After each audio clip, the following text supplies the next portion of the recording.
has grown like a fearless lion, calling for an international independent audit into the kidnappings that took place in Oyo State and the circumstances surrounding their release. He has asked that those involved be brought to book, be it institutions or individuals highly placed, those who collaborated in any form, whether there was institutional negligence in other things, just like a true leader would. And this is what you call audacity. Me, I'm beginning to like Seyi Makinde, and I'm beginning to see him as someone that will make a great president for this country in the future. Because this is it.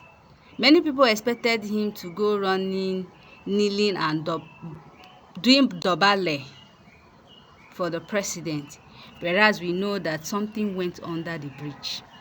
Some waters have actually gone under the bridge because he said it. Hell no way I declare to run for presidency by 4 p.m. By 9 a.m. the next day, children were kidnapped. And the statement flying up and down is, you can't govern Oyo State, how dare you go for presidency? Failing to realize that when it comes to security, the buck stops on the table of the president. And he said it with all audacity. Well, let's see that video. The circumstances surrounding this incident are sufficiently grave and unusual to warrant independent scrutiny beyond our domestic institutions. I therefore, with a full sense of responsibility as the executive governor of Oyo State, call on the appropriate international human rights and accountability mechanisms, including those within the United Nations system, to closely examine the facts surrounding this abduction and the circumstances of its resolution. Such scrutiny is not intended to undermine our institutions.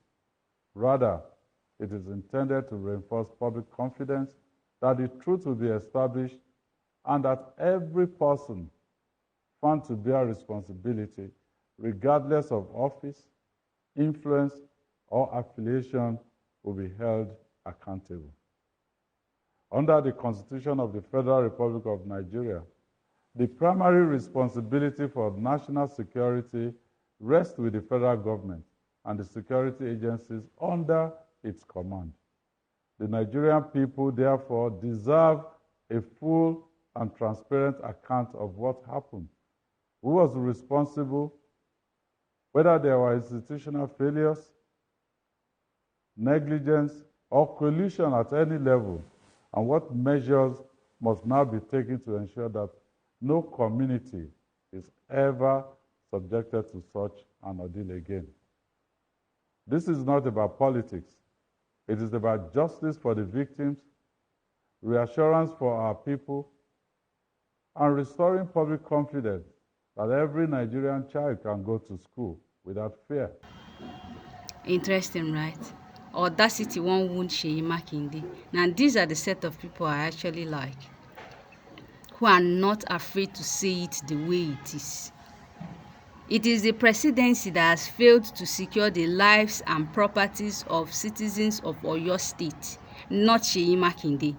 So to those who want to point a finger and throw stones at Seyi Makinde, you are only throwing that stone at your incompetent and inept president, who failed in his primary responsibility to provide welfare and security to the people of Oyo State, Orire community. Voila, your president failed.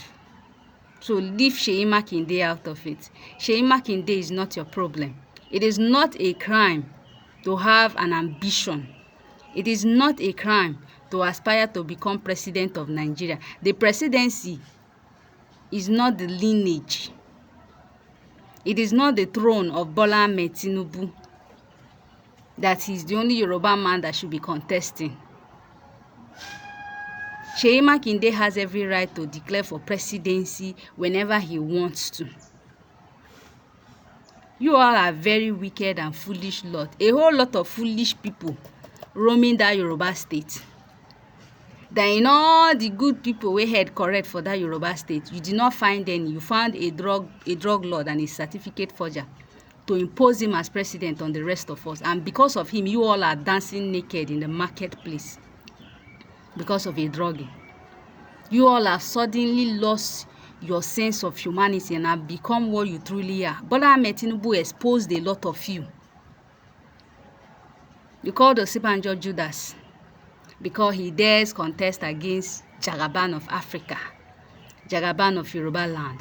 Now you want to treat Seyi Makinde as a traitor because he expressed his interest of wanting to contest for presidency. You have made the presidency to become the throne of Bola Ahmed Tinubu. That as long as Bola Ahmed Tinubu is contesting, no Yoruba man should dare contest. You all are fools.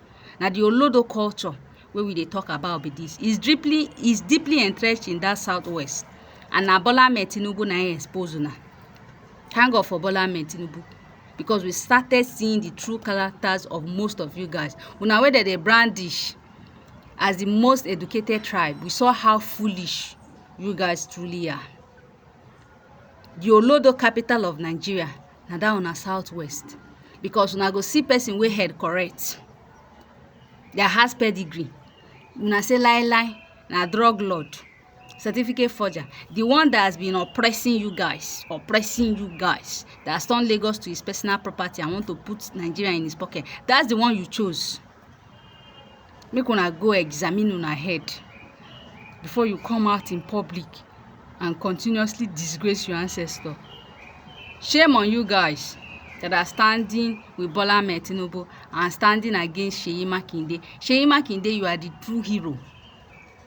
You are the true hero of Oyo State. In all these things, you are the one that came out victorious, because you have spoken as a leader and as a government that is empathetic about the plight of his people.